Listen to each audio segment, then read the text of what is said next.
খুনিয়াদের ফাঁসি চাই, খুনিয়াদের ফাঁসি চাই, খুনিয়াদের ফাঁসি চাই, খুনিয়াদের ফাঁসি চাই, খুনিয়াদের ফাঁসি চাই, খুনিয়াদের ফাঁসি চাই, খুনিয়াদের ফাঁসি চাই, কাউয়া কাদের ফাঁসি চাই, নবিলের ফাঁসি চাই, নবিলের ফাঁসি চাই। 1971 সালের পর 2024 সালে আমরা আবার নতুন করে স্বাধীনতা পেয়েছি। 1971 সাল দেখি নাই, গতকাল লেবার গার্ডের মুখে হত্যাযন্ত্র দেখেছি আমরা। 1971 সালে যুদ্ধ দেখি নাই, 2024 সালে যুদ্ধ দেখছি।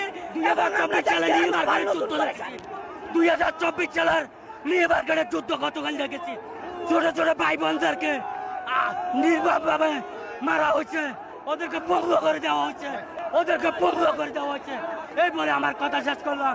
আসসালামু আলাইকুম। আমি আবারও জানাচ্ছি, বাংলাদেশের মধ্যবিত্ত পরিবারের পক্ষ থেকে সেনাবাহিনীকে আন্তরিক আন্তরিক মোবারকবাদ জানাচ্ছে, সেনাবাহিনীকে ধন্যবাদ জানাচ্ছে।